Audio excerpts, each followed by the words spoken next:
Hello. Live from Dr. Pod's parlor, it's Larry Podsobinski, author of In the Grip of Paranoid Schizophrenia, third edition.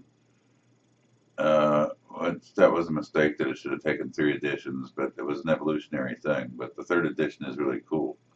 But so this is to announce my second book is now, the body of it's been completed as of last week. And the title of this book is going to blow a lot of people's minds to read. It is, but the title is Xanax Withdrawal and Aging in Residual Schizophrenia. Okay, so I think I've announced this on YouTube here somewhere else that this book was being written, but now it's been completed and it just has a couple of minor things to tidy it up before publication can be done. Like I've dropped it off 70 hours ago at my primary care physician's office because she said in September, several months ago, 5 months ago or 4 months ago, that she would write the foreword for it. And so she said she needs some time, and I said, well, we still have to see how the ending's going to go. So I got that done well enough for her, and so I need to insert what she writes into the master file, and then have some formatting, editing done. I was researching on YouTube tutorials how to put headers in a manuscript in Microsoft Word, and the lady said it's very difficult. And no matter how I tried, I had this problem before, and somebody helped me, but that help's not there now.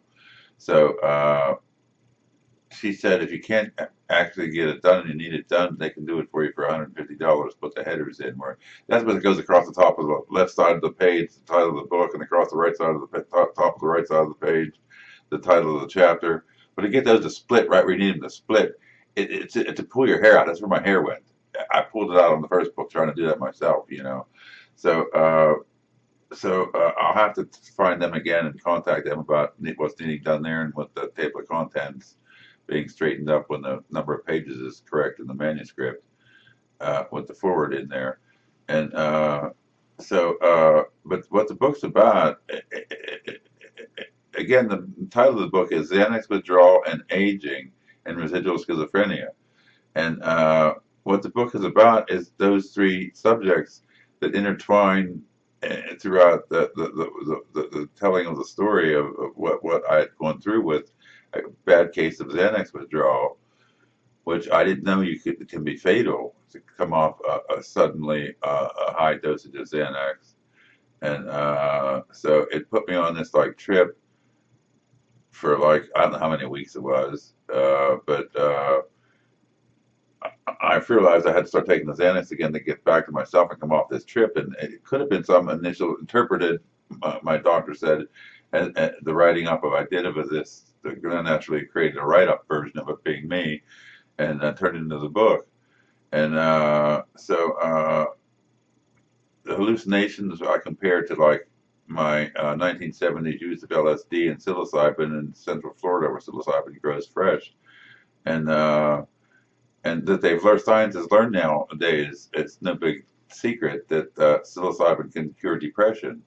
So I'm holding this story up in one light, that's saying that profuse early age use, even when schizophrenia later presents itself, and 40 some years later, the psychiatrists say you should be depressed, and I tell them this is psilocybin they used those that decade, and then they seem to shut up at that point.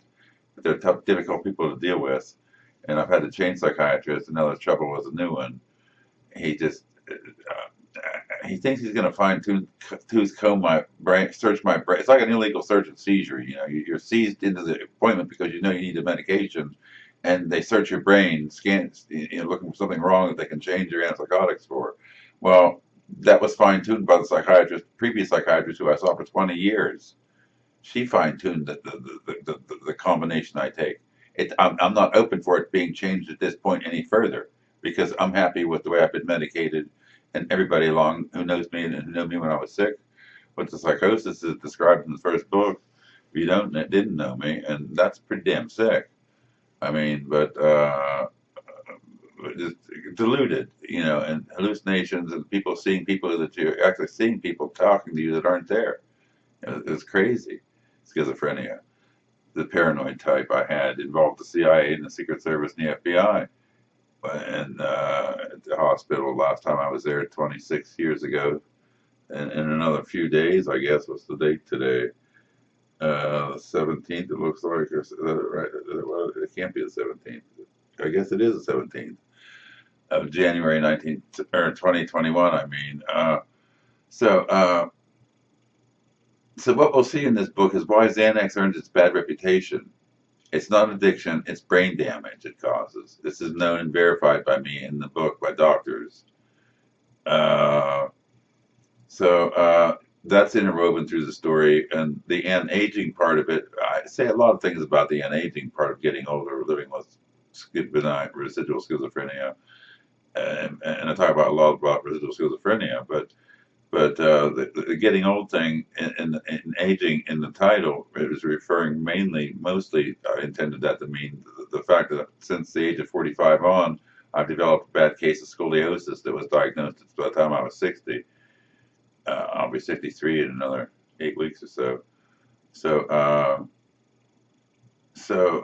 But the NAD covers a lot of different things, and so do the psilocybin mushrooms, I compared the hallucinations of the Xanax withdrawal to like the psychedelics used in the 70s, 1970s, and I also compared it to this being psychotic in the 1980s and early 90s, and they were different in both cases for differing reasons in both cases. What actually happened to me on the Xanax withdrawal. That's what this book is all about. Why Xanax is such a dangerous drug to even start on. It causes brain damage. It's not an addiction thing, you doctors. If you're not reading the right papers, this is common knowledge if you can research into it. So the book is now done. I'm waiting for my doctor's foreword. Then I have to get the formatting done. Then I'll be able to upload and publish it, and it'll be available to you. I'm not sure at what point in time, but hopefully earlier this year than later. So I appreciate your interest in my stories, and any questions I can answer. You can reach me somehow, I guess, on here. I don't know, but I guess that's about it for this time.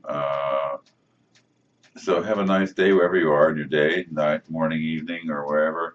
And I'll give you the good high five peace sign and tell you the peace and love from the old hippie known to some. Thank you for watching. Bye now.